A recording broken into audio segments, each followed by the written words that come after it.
So let's start with an example, and then we will generalize. Okay, so you have a 52 card deck, right? So you have 52 card sphere standard deck, and ideally use 7 cards from the sphere deck. So how many possible 7 card hands are there?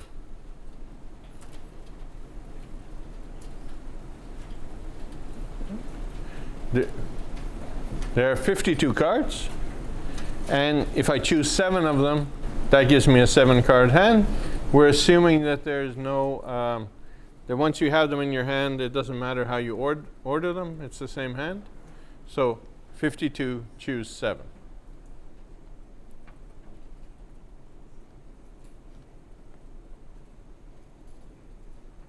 Okay. Right, and so if we were doing this experiment, then the sample space would be the set of all 7 card hands, and the number of the cardinality of that set, the number of 7 card hands in that set, would be 52, choose 7. Okay, we've seen this all before. Okay, now there's one particular hand, right? So let me ask you, what's the probability of that one particular 7 card hand? 1 over 52, choose 7, right? Because it's a fair deck, there's no cheating going on. Every 7 card hand is equally likely. So when you have equally likely probabilities, here you have this event of getting this one hand. So that has a cardinality of 1 divided by the cardinality of the sample space, which is 52, choose 7. So the probability of getting one particular 7 card hand is 1 divided by 52, choose 7. How many 7 card hands have exactly 1 queen and 6 cards which are not queens? So what was the rule we used? Right? We said that if there were 2 operations to create a process, then you look at the first step, how many ways can that be done, times the second step, how many ways can that be done? Right. Right. So how many ways are there to select exactly 1 queen from 4 queens? 4, choose 1. Now, so you've chosen from the 4 queens. You have to select then 6 cards that come from the cards which are not queens. So there are 48 of not queens in the deck, and you have to select 6 of them. So how many ways to do that? Right? Right? 48, choose 6. Okay? Now, so you did this operation in 2 parts. So the first part was 4 choose 1 can be done in 4 choose 1 ways. The second part can be done in 48 choose 6 ways. So the total number of ways to construct a hand with exactly 1 queen and 6 non-queens is given by multiplying the number of ways for both steps. Okay? So, again, 4 choose 1 ways to choose 1 queen card from 4 queen cards. Now, to make up the rest of the 6 cards in your 7 card hand, there are 48 non-queen cards from which you have to choose 6. So then we multiply these 2 ways together. That's the total number of ways to construct a 7 card hand with exactly 1 queen. Okay?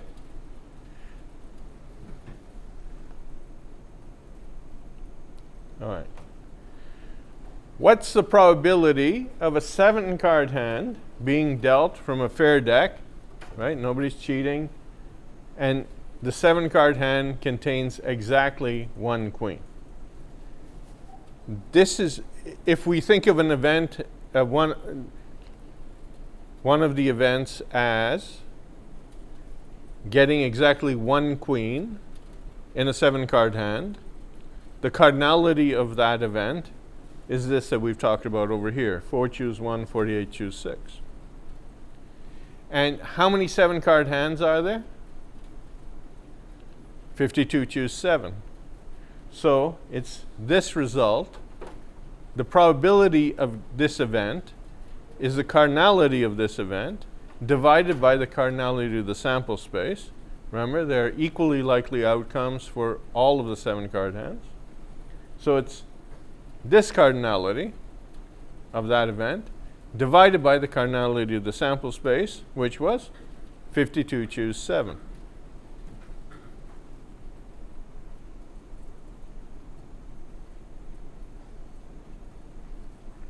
Okay? Recall that the probability, when you're dealing with equally likely events, when you're dealing with equally likely outcomes, right, then the probability of an event H is the cardinality of H divided by the cardinality of the sample space, which gives us this thing, this result. Okay. All right, so let's generalize this. How many n-card hands are there? Or how many n-card hands can be constructed from a fair 52-card deck? You have to choose n cards from 52. So 52 choose n.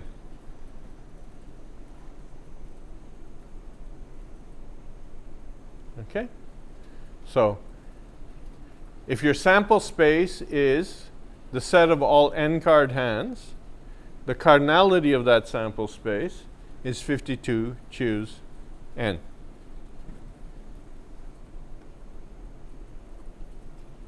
Okay. Now, some of those hands have no queen, some of them have 4 queens, some of them have 1 queen, and so on. How many hands have exactly 2 queens? How many ways are there to construct an n-card hand with exactly 2 queens?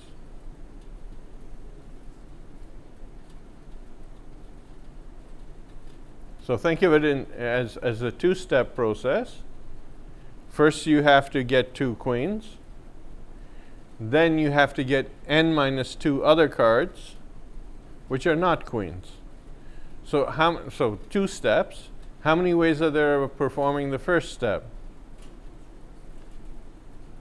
N choose 2. No, sorry. Is it n choose? Sorry, 4 choose 2. There are 4 queens. You have to choose 2 of them to be the 2 queens in your 7-card hand. So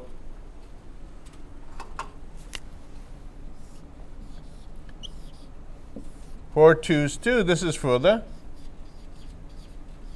2 queens. So that's the first step in the process of constructing the n-card hand that has exactly 2 queens. Okay? Now, how many cards are there from which you can select the rest of the cards? Right? Well, there are 4 queens, 52 cards in total, so there are 48 cards from which you have to select the rest of the cards, right? So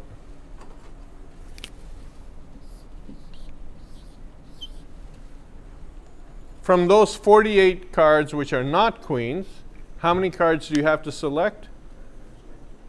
Well, you're holding 2, and you want to construct an n-card hand. So then n minus 2 have to be selected, right?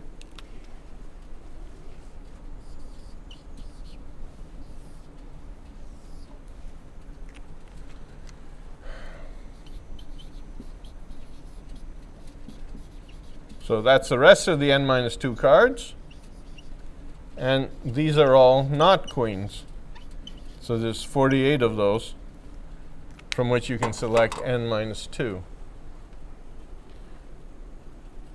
Okay. Is that all right so far? Okay, so that's how many n card hands there are with exactly 2 queens. Or we could say that if the event is to have an n card hand with 2 queens, right? Then the cardinality of that event is 4 choose 2 times 48 choose n minus 2.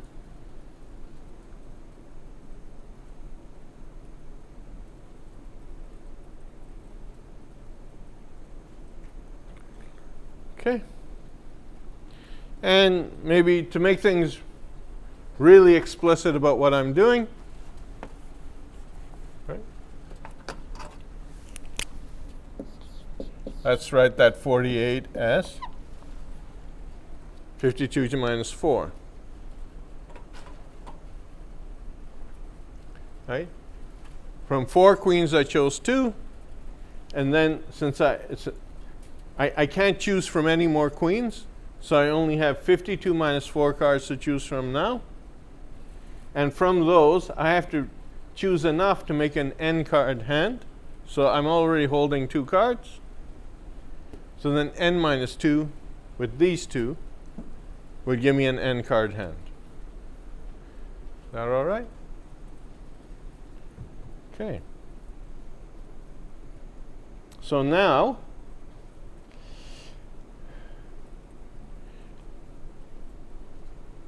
how many n card hands are there can be constructed from a 52 card, fair 52 card deck?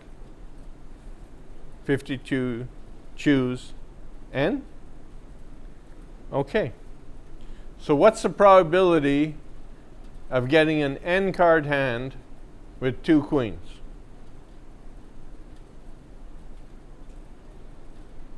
Well, this is the cardinality of the event of getting exactly 2 queens. And the total number of n card hands is 52 choose n. That's the cardinality of the sample space of n card hands. It's a fair deck. No one is cheating. All outcomes are equally likely. So the cardinality of the event divided by the cardinality of the space is the probability of the event. Well, how many n card hands have exactly x queens? Okay, how do I construct an n card hand with x queens? Right, so from 42, from 4 queens, I have to select x queens. So there's 4 choose x ways of doing that. Now, from the 52 minus 4 cards, which are not queens, I have to select enough cards to make up an n card hand. So how many do I have to select? Right, I already chose x, right? So then I have to select n minus x to have a total of n cards.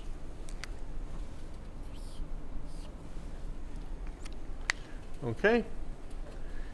This is the number of n card hands. This is the number of n card hands which have exactly x queens. So the probability of an n card hand with exactly x queens is the cardinality of this event of getting x queens divided by the cardinality of the sample space, which is 52 choose n. Okay. All right. Any questions? Okay. So now let's generalize instead of 52 unique symbols. Let's suppose that there are capital N symbols. Okay? Right?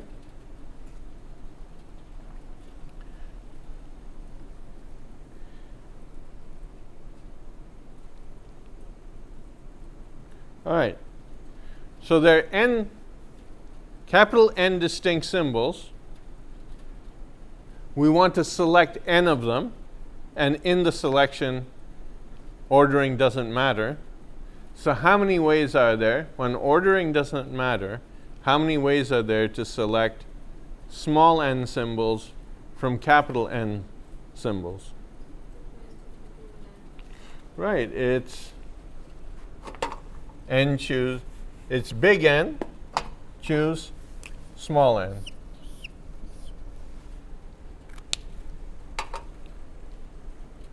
So, the number of ways to construct a pile of small n symbols from capital N symbols when ordering doesn't matter is big N choose small n. Okay?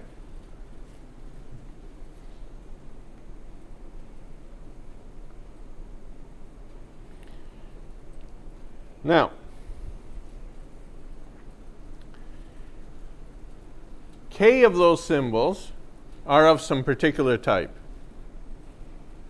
And out of those k symbols, we're going to select x. And out of the remaining symbols which are not of that type, we're going to select the rest of the symbols so that we have a total of small n symbols. Okay? So, from k symbols, how many ways are there to select x symbols? K choose x.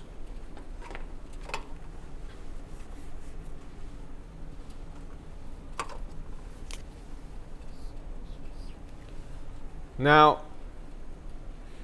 if I want to make a selection from the rest of the symbols, which are of different types than the first type that had k elements, then this would be, I have n minus k symbols from which to choose anything else. And if I wanted to choose a total number of small n symbols, x of them being of that type and the rest not being of that type, well, how many are there in the rest? Well, this should add up to small n, so n minus x. Okay? So I think we have, what's that on the board now? This is the probability of selecting small n symbols from capital N symbols and getting, within those small n symbols, getting x symbols which were of a type of which there were total k symbols.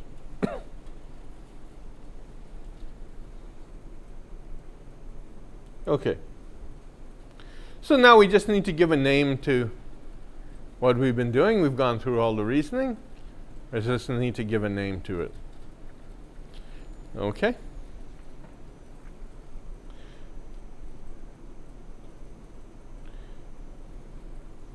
So, in the hypergeometric experiment, we have capital N total symbols. We're going to select small n symbols from those capital N. We think of k of them as successes, right? Or of one type, and there are n minus, capital N minus k, which are of all other types, or you can call them failures. Right? Okay? And then the hypergeometric random variable, capital X, is the number of successes that you get in this hypergeometric experiment. So, did you get 0 of that type, 1 of that type, 2 of that type, up to k of that type?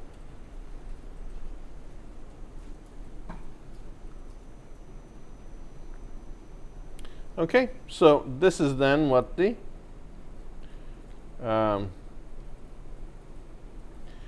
this is what the PMF looks like. Okay. The probability of getting x successes in the hypergeometric experiment, given the parameters n total symbols, small n to be selected, k of that type, or k total, which can be called successes if you got them, is this thing that we have on the board here. Okay. All right. So once I have the PMF for a discrete random variable, what else do I want to know? I want to know the expectation, and I want to know the variance. Right? Okay. So for the hypergeometric random variable, the expectation is small nk over capital N.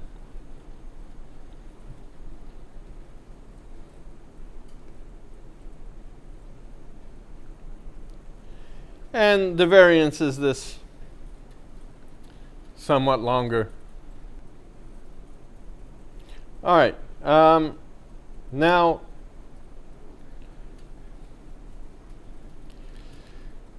supposing I have a very large sample, right? I have a very large sample. I claim that the hypergeometric distribution can be approximated by the binomial. Why do you think that would be? Okay, okay, so forget that question for a moment. Let's consider a situation like this. I have, I don't know how many fish in a lake. Many, many tens of thousands. And I go and, well, I get them out, some of them out of the water with a net, and I tag them. Okay? Now, I'm only going to be able to tag a few of the fish. Right? Then what's the probability of, then what happens is that the idea of replacement or not replacement really doesn't make a difference. If you've got a very large population, then the idea that you removed something and you didn't replace it, or you replaced it, doesn't matter. Right? So if I have 10,000 of something, and then I remove one of the elements without replacing it, well, now I've got 9,999. And if I've got n in a denominator or n minus 1 in a denominator, then it really doesn't matter. Okay? So if you look over here, for example, the n and the n minus 1 might not differ so much when you're taking it in the reciprocal. And k over n might be very small and might be approximated as 0. So for these kinds of reasons, for very large populations, we don't have to really worry. We can then make approximations using the binomial. So let's see how that would work.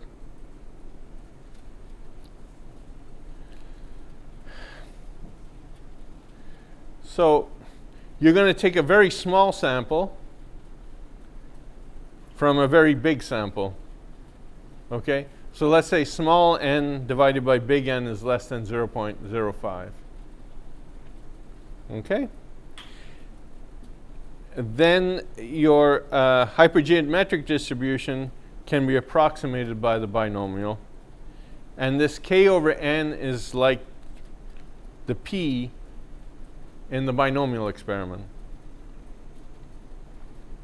Okay? So, Okay, so we shipped 10,000 widgets to Hypermart. Unfortunately, there was a pile of widgets which were defective. They should have been discarded. But unfortunately, we sent 100 out of those 10,000, we sent 100 to Hypermart. Okay. Customers buy 10 widgets at a time. Okay. Should we tell Hypermart, or do we just hope that Hypermart doesn't notice? Okay, ethically, we should tell Hypermart, right? But our friends in the business school, they might see that differently. Okay.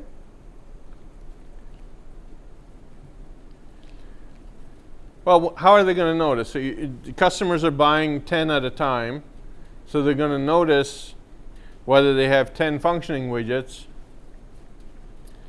or whether you have some widgets which are defective, right? Okay.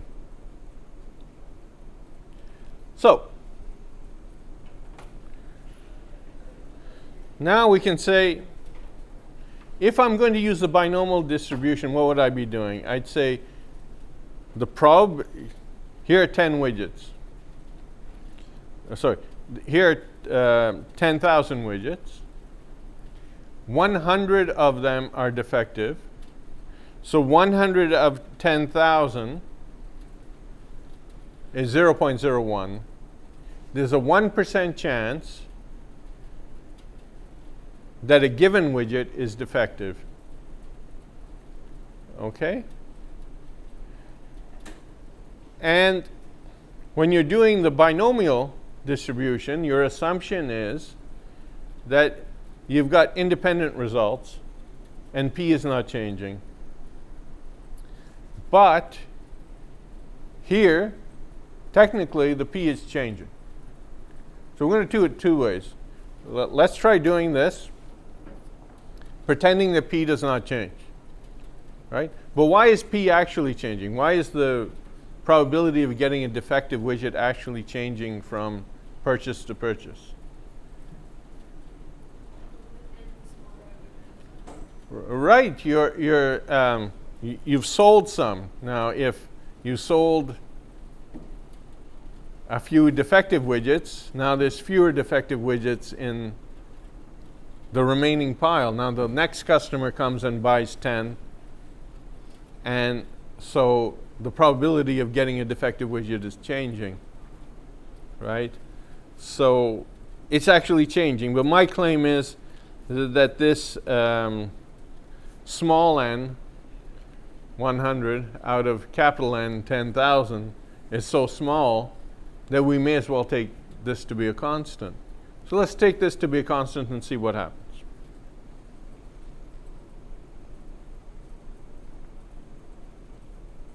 Okay?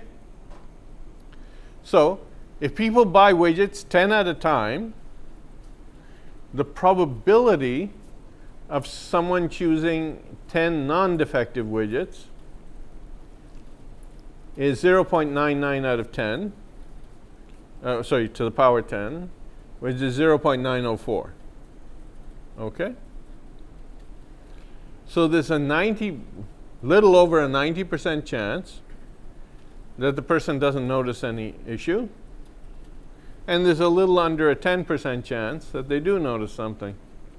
Now, how would we do this problem using the hypergeometric? You can try that as an exercise. How would you do it using the hypergeometric?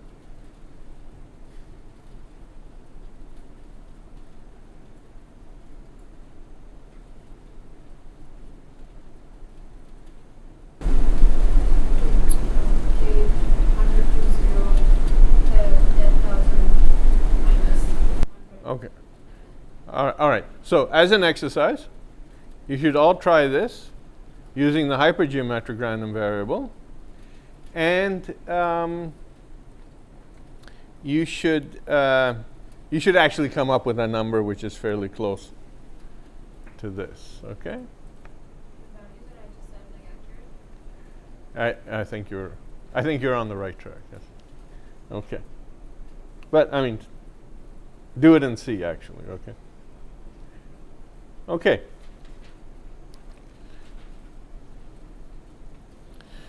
All right, so let's try this problem. So a factory produces widgets in lots of 45. We'd like to have quality control, but the test that we need destroys the widget. Okay? So we can't test all the widgets. All right? So what do you think we should do?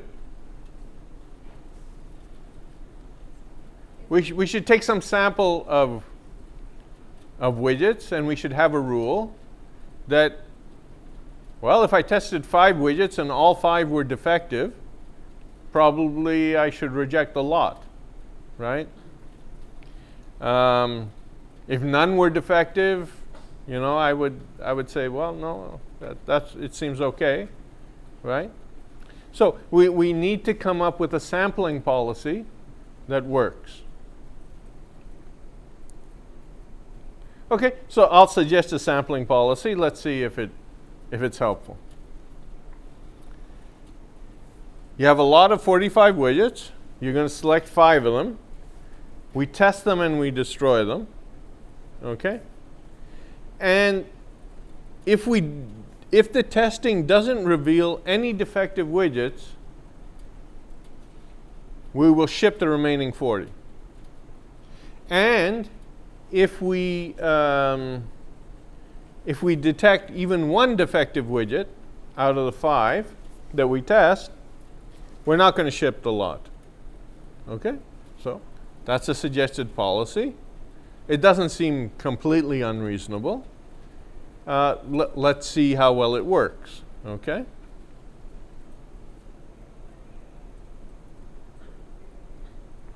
Okay, so let me ask you. If there are no defective widgets in the lot, what is the probability that we will ship the lot? Yes. If there are no defective widgets, our policy is to ship the lot.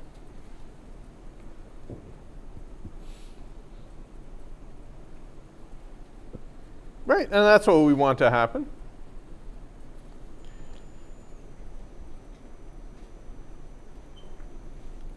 Okay, now let's suppose that there was one defective widget in the entire lot of 45, right? What's the probability that it's not detected? And if it's not detected, then we're going to ship, right? Okay. Okay, so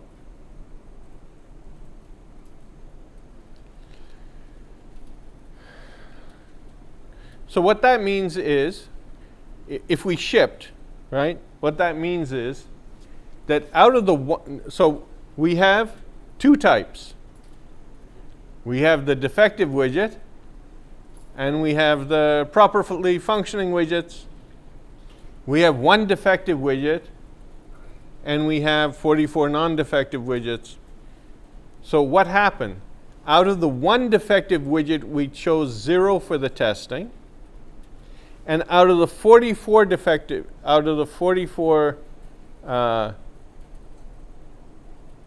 widgets, we chose 5. That's how we shipped, by not picking up that 1 defective widget. Okay. How many selections of 45 were there? Sorry, how many selections of 5 were there from these 45? Well, 45 choose 5. Okay. So the probability of not detecting the defective widget, not selecting that defective widget out of the 5 widgets that we select, that's 1 choose 0 times 44 choose 5, divided by 45 choose 5. Okay, so that works out to 0.89. Okay?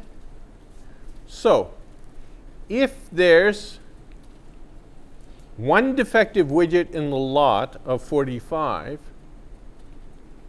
there's almost a 90% chance that we're going to ship it. Right? And reputational damage will ensue, and so on and so forth. Okay?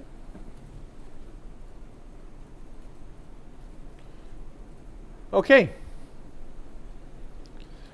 But okay, maybe we can get away with just 1 out of 45 being defective. What if there were 2 defective? What's the probability that these are not detected? Okay, so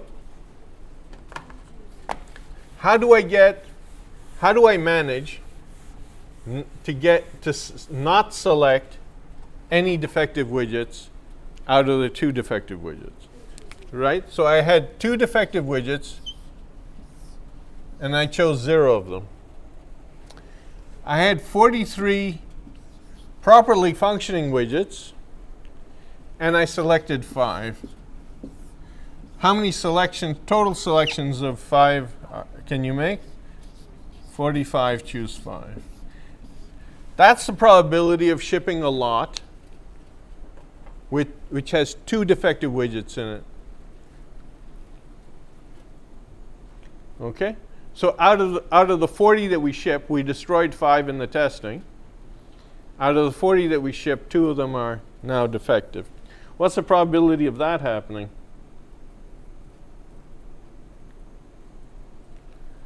Okay. So there's a 79% chance.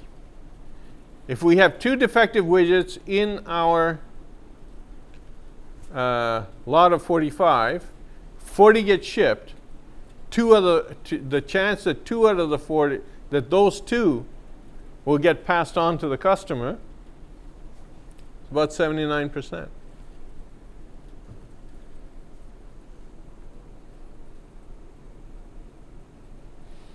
Okay, 3 defective, you probably get the idea. Okay. All right, if there's 3 defective, there's still a 70% chance of shipping 40 with 3 defective, if there were 3 defective, right? Okay, what if 5 are defective? Well, we missed them. Right. If 5 are defective, the chance that we miss them and we send a lot of 40 with 5 of them being defective, well, it's still 54%. Okay? So, this quality control policy that we came up with is not doing a good job for us, right?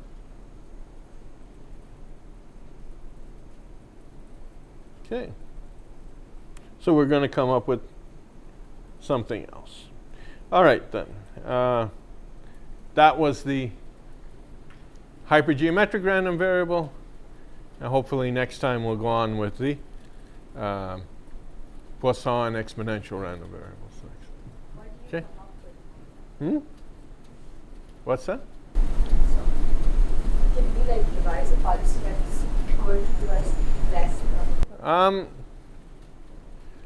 Well, I suppose we could take larger. But that's going to destroy. Yes. There's the balance that how much do you want to.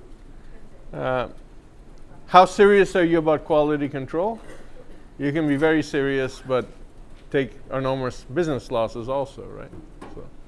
So maybe a better policy would be something like, we're going to take slightly bigger samples, but we're also going to give money back guarantees. Maybe people will be okay with getting an occasional widget provided that we send them another lot for free or something like that, right? And this is a complicated issue. So, for example, if you have IBM systems working in various cities, right? And people have different policies that they buy for service, maintenance, and replacement. And it's a It's a complicated problem for IBM to work out exactly what guarantees they should give and how they should price them, so that, yeah. Right. It's a very non-trivial problem. Yeah. Okay, I'll see you on Thursday.